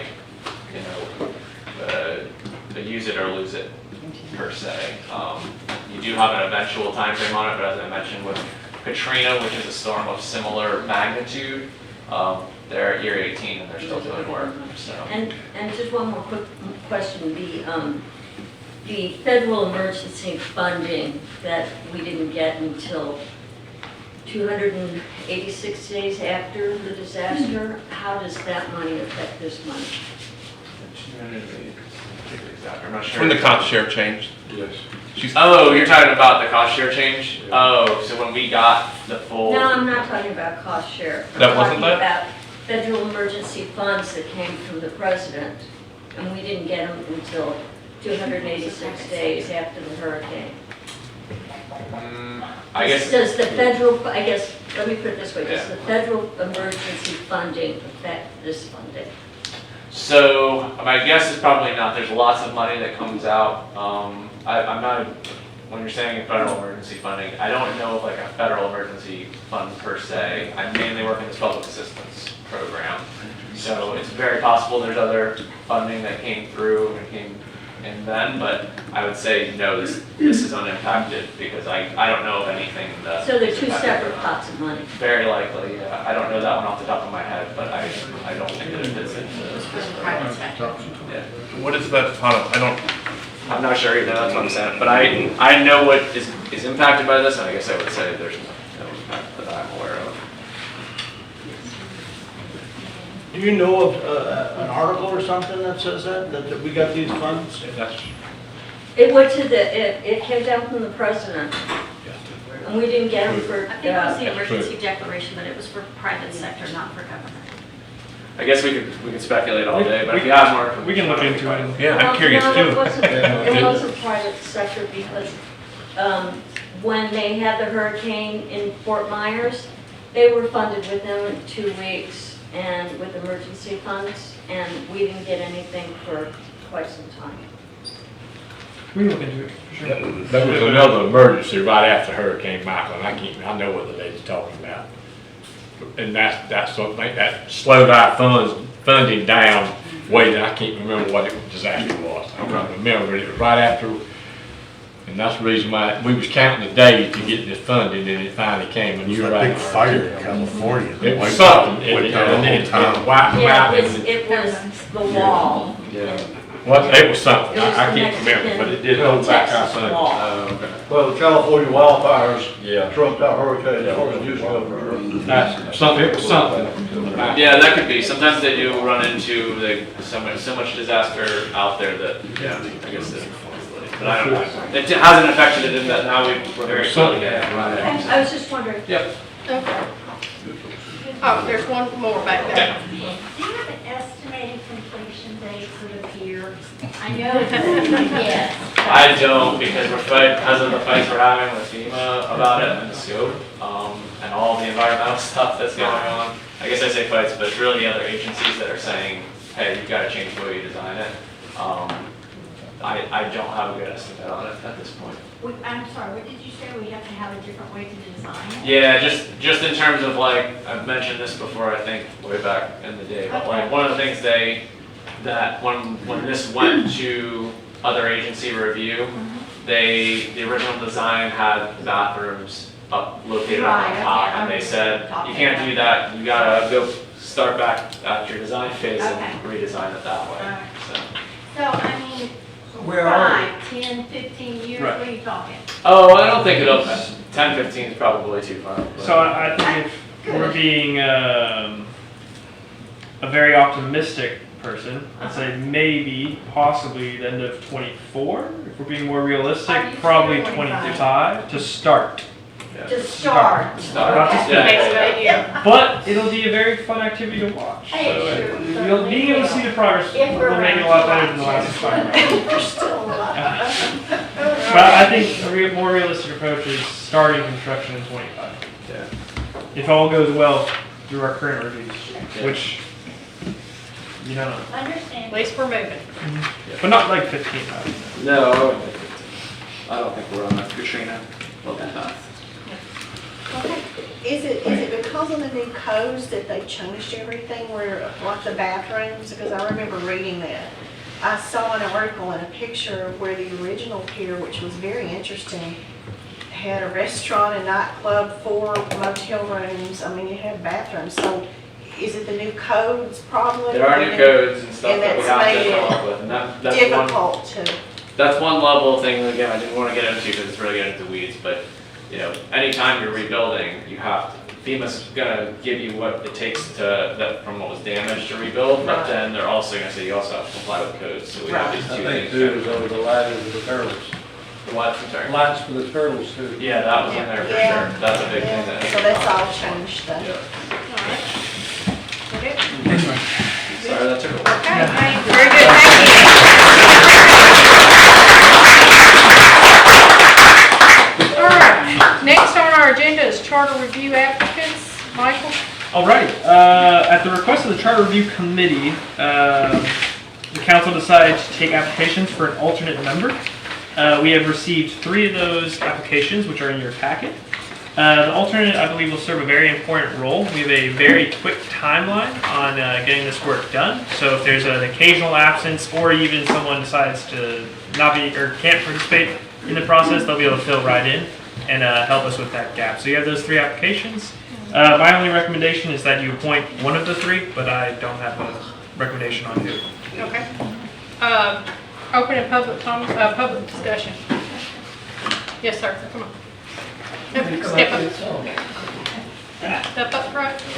I believe we have the candidates if you want them to talk as well. Okay. Alex Hogan at 425 7th Street. Given we've already got 5 members already selected by you, council, so we do need one more, maybe 2. I thought that we were going to go with 2, but be as it may. Looking at the candidates, okay, it is my thought or opinion is when you consider that alternate, that it should be someone that is, number 1, bipartisan and unbiased. 2 of the 3 candidates have already been council members. So they have already been involved in the ordinances and the charter in the past. We need a fresh look from someone that has not been involved in this process. And basically, out of those 3, Lisa Logan, is the only candidate that would probably fit that bill as an unbiased, nonpartisan. She's been around since 2003. She's been to every meeting we've ever had, special or otherwise, and she's well qualified to be an alternate, to offer any opinion and to step in right away if she has to. Thank you.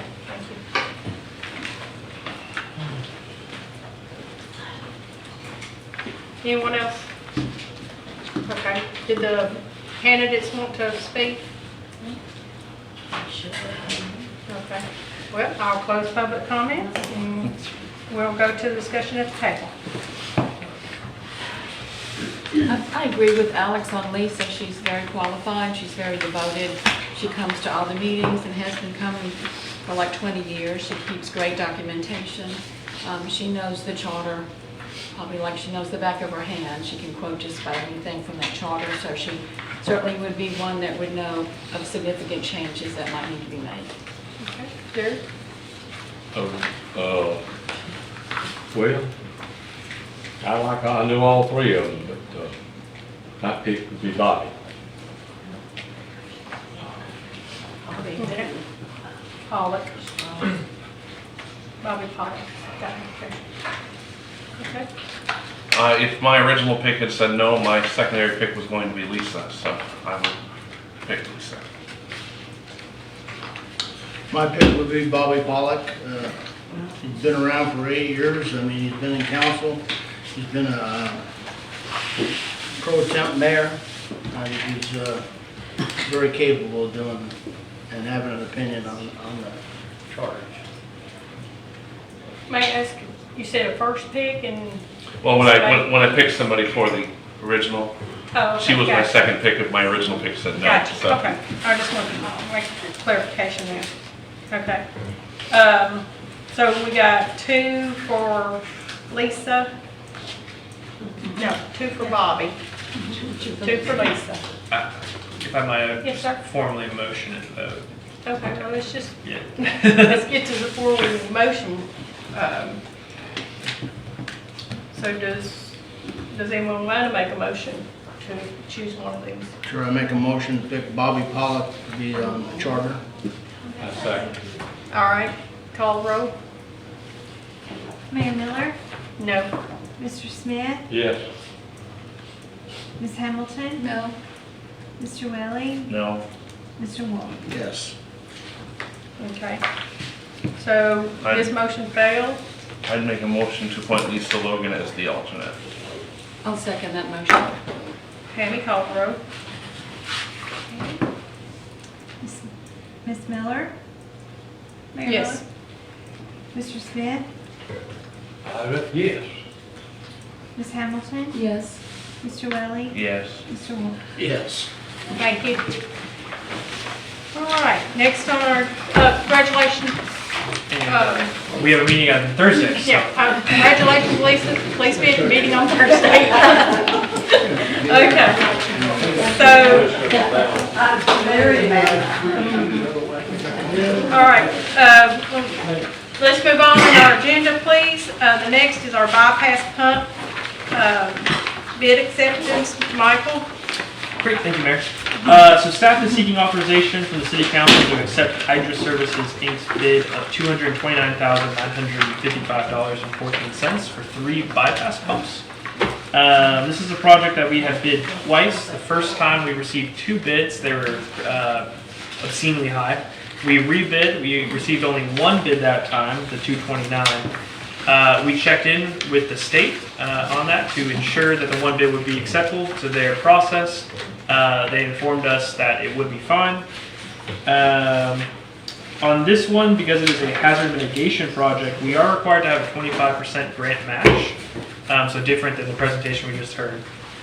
Because we're adding to the capacity, adding to our level of service, the plan is to utilize impact fees to offset our match.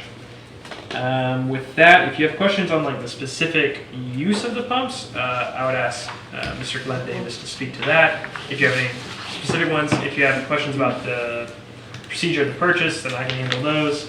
I do want to highlight that the council did pass resolution 2019-17, stating that they supported the hazard mitigation projects that they had submitted for back then. These projects take a long time to get through. So that's why they asked for councils to pass those resolutions of support to try and kind of hold them accountable to their word from previous years. With that. All right, so I had a question. So is this project, this is FEMA funded, 25%, and we're going to take our 25% of the 229? We'll be 25% of the 229. Okay. Okay, that's what I was. Ryan, hazard mitigation is technically FEMA, not state, right?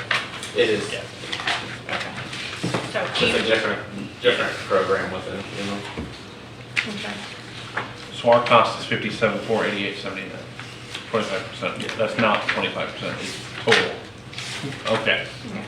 So, 25%. other question, I know it said that it's no installation here, so who's installing? The plan is to do that in-house. If we need to rely on a contractor, that'll be a whole separate item that'll come back to you. But yeah. Mr. Glenn, do you have anything you would want to add to this before we send it to the public? I mean, these are not 3 of our most critical lift stations. We already have a emergency generation power index, one of our main ones. This will help us in regards to whether it's standalone units are required, power, or diesel power. Yeah, these are diesel powered, that's good too. Okay, so I will open this up to the public for discussion. Any discussion on the lift stations that we're purchasing, 25% funded through our impact fee? Okay, I'll close that. Discussion at the table. Okay, do we have any sitting in the yard now? The old ones? We don't have any of these are stationary, they're not, it's the amount we have one, very similar on lift station, 14th Street. And it's running? Yes. We don't have anything we can rebuild that we might want to put in here. We've got one that's been in the shop almost a year ago. Been trying to get back, it's supposed to been back this last week. We do not know what that will involve. Would that qualify for a rebuild, I mean, during this 25% deal here? Oh, are you asking if it could get reimbursed? Sorry. Probably not. I think that the way the scope is written for that is that you can purchase new ones. If you read this book here, it's not on wheels like the rest of them are where you can move it. I saw that. This is stationary and it really it's not that much hooked up. It's just if our system fails, if the bypass pump fails, these kick on. And if you've ever been involved in a sewage field, it's not good for us or DEP. So, well, you can ask Mr. Glenn, he can give you all that. But these will be permanent location really, just to make sure that if they fail, that these bypass pumps will kick on and just so. And just, if you look at all the monitors and if it lets them know it beeps and goes off all during the night. And, A lot of technology. yes, a lot of over my head. I used to do this, but that's more than I ever did. So I'm completely with the skip. Linda, did you have? What about like the maintenance training? Would the staff require additional maintenance training? No, no, man, we've got people in house that already do this. Okay. Matter of fact, Mr. Troy Williams, normally does the maintenance on her, does a good job. Okay, so, do I have a motion to, accept our bid for our bypass pumps? I make a motion to accept the bid for the bypass pumps. You need the total and the amount. Yeah, well, for 25% of the, whatever. What you need there. Whole thing. Just Yeah. The whole amount. Whole amount. $229,955.14. All right. Second. Okay, Tammy? Mayor Miller, Yes.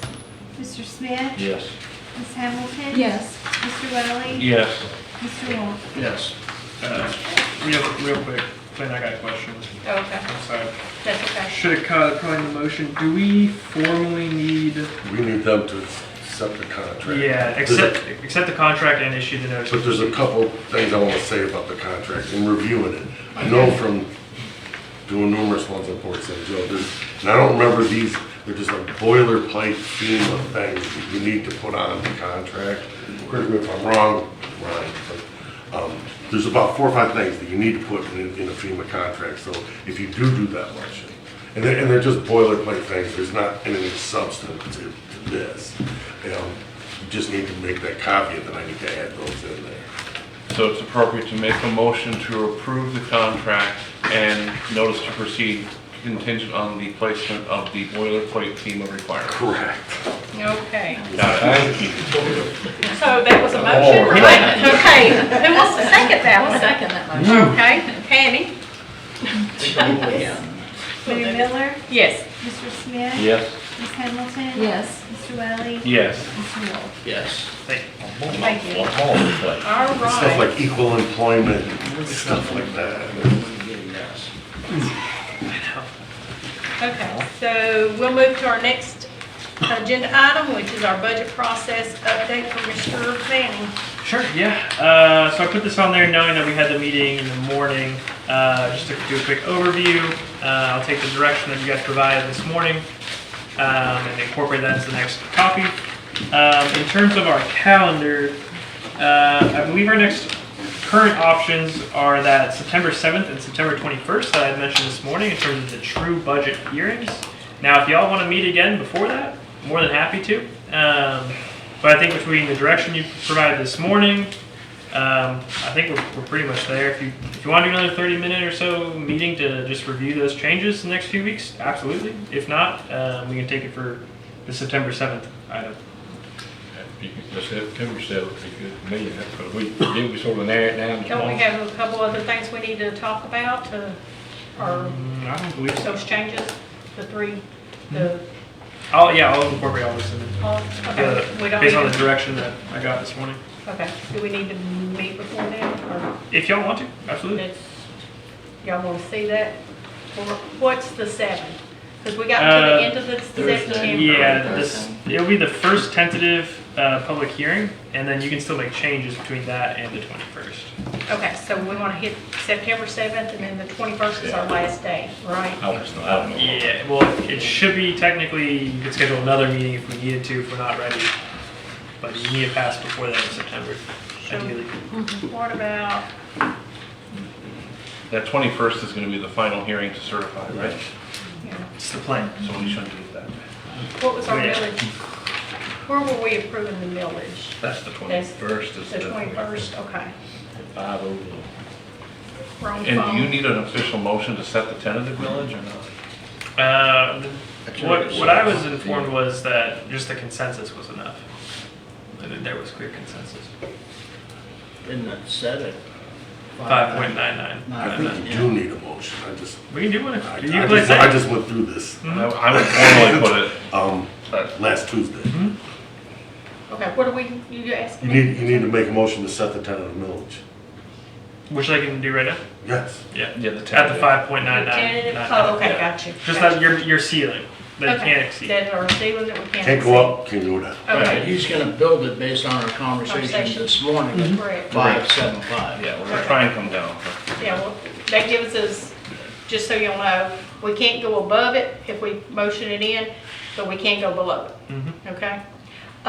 So do I have a motion? I'll take to the table for approving our millage rate to go maximum of 5.9999. I will make a motion to set the tentative millage rate at 5.9999.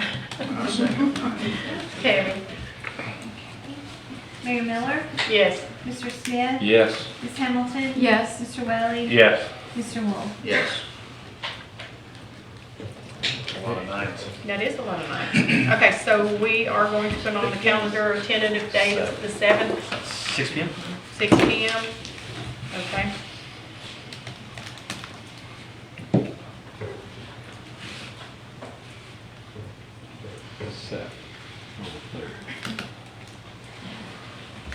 And the 21st.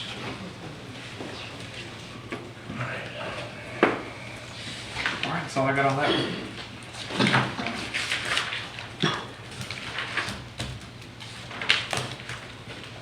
Yes, sir.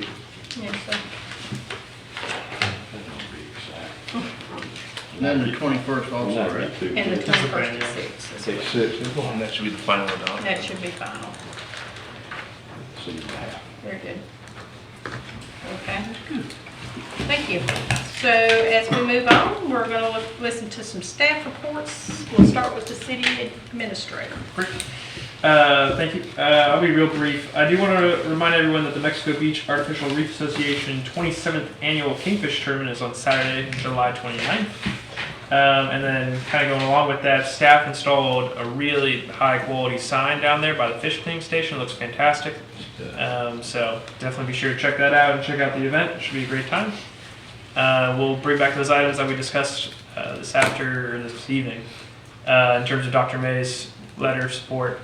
And then I just want to thank Ryan again because that was really great, showing us the process and the different steps. With that, unless there's any questions. that's all I got. Michael, isn't the captain's dinner Friday night and that's open to the public? The captain's dinner is Friday, July 28th at 5 to 8. Open to the public? Yeah. Yes. Weigh in at 6 on Saturday. And the weigh-in is at 6 on Saturday.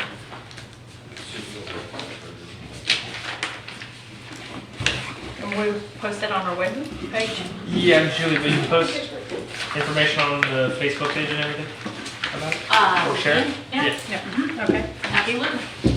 Anything else, Michael? No, that's all I All got. right, Mr. Plant? Yeah, just a couple things. Okay. Michael mentioned to me today about the issue of vacation rentals and the possibility of putting fees on them. So I'm gonna get on that and I should have your options by our next meeting. I did speak to Bo Krill, and he has set up a policy whereby all setbacks get checked prior to the foundation being too late, prior to it being built. So we don't ever have that situation like we had on Canal Parkway ever again.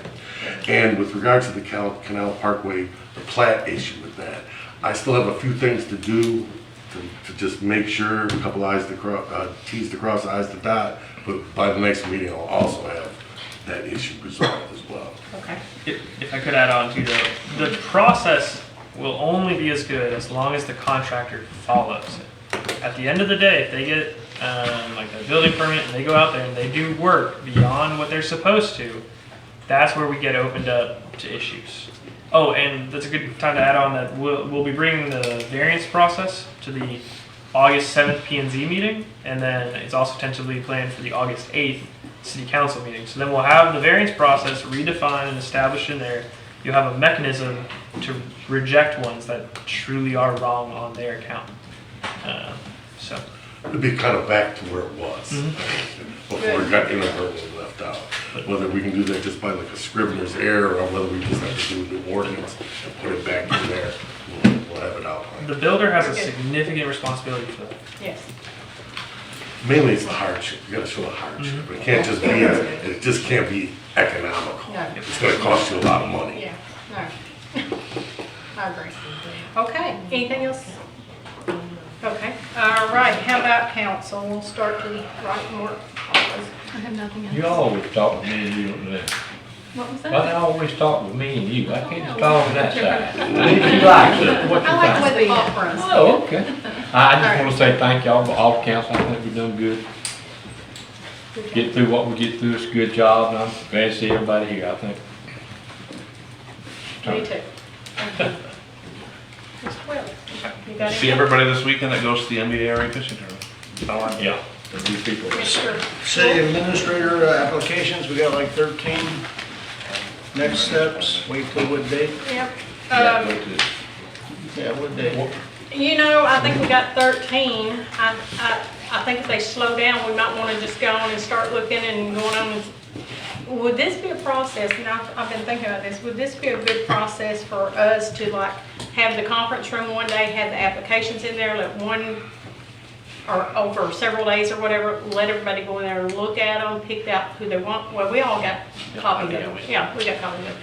To pick out what we want though, and then go from there as to dealing with you, who, you know, like if she has one, he has one, I have one, or whatever, that all match, then that would probably, if three of us had already told you we want, then we could set up those interviews. So, as you mentioned, we'll provide a copy of all the applicants to everyone. And then we can put together like a cumulative scoring sheet. And then you can each rank either your top 3 or probably your top 5 for that part. And then whoever has the total, you'd want to pick 3 out of the 5 to actually interview. Okay, good. If that's what you guys want to do. Now, my proposed plan was you review after 30 days. If you want to put the item on the next agenda, we can definitely do that. When is the 30 days? That's what I would. It's gotta be 15 or 20 already. Yeah. I I would like to 13, move, I believe, today. yeah. I would like to move forward before 30 days. Okay. Do you want me to put on the August 8th agenda? Or? Yeah. Sure. Okay. So should we At select least 30 days 3 or in 4 and then come to ready that date? I would say yes. We could do Top that. 5. Top 5, Because come then here and set them we up. have, We can do that. we need to also be considerate of who we may hire. If they have to, if it's somebody from somewhere else, they need time to plan to move down and start. So, I think we need to probably keep moving forward with these applications. I mean, I think we've got 13 is a good number. Hopefully we'll go be beyond 13, but, day. I got one today, so I'll move. yeah, we need more. So, More the better. So we should come in on the 8th with our Your 5. with your With score our top sheet? 5. Okay. Or do you want to submit that in advance so that in staff advance. can Thursday before the 8th. provide you the Yes, cumulative? I would do it before. So next Thursday, so you can have the agenda packet. Do you want it on the actual agenda or that specific sheet? Because if you don't put that specific item on the agenda, you have more days to collect applications and to score. So for example, if you just give it to staff the Monday before the meeting, we can total it up at the end of the day on Monday and bring it to the meeting on In Tuesday. case anything shows up between Thursday. Got it. Yeah, that's what I like to do. Okay, what date are those, Michael, again? So that means I would ask that you submit maybe your top 5 in order, 1 through 5, Okay, by like, let's say noon, the Monday before the meeting. We don't have to wait the 30 days. I'm saying, how about this? We don't have to wait we 30 didn't put any days. date on Yeah, it. I don't think you did. I We mean, didn't put any date on it. I think it's open until. the meeting's open to It's us. just open to Yeah, Winfield. it's just rolling. Oh, okay. I just. So that's Monday the 7th, I believe. 7th. You need them by Monday the 7th, correct? I would ask Or that before you that. submit to Tammy, as I still might apply. I haven't decided. Okay. Just for fairness to the other applicants. Oh, absolutely. What'd you say? I might apply. You? Hey, who knows? Don't pick on them, leave them alone. Okay. So we're submitting on Monday. I'm so excited, maybe some more coming in. email or something that just reminds us, so I can just make sure it's on my calendar. I'll send the calendar invite. I appreciate it. Okay. Upcoming meetings. Charter Review Committee meeting will be the 27th at 9 a.m. here in this room, and the next city council meeting, the regular meeting, will be on the 8th at 9 a.m. Do I have a motion to adjourn? Yes. Second. I got it.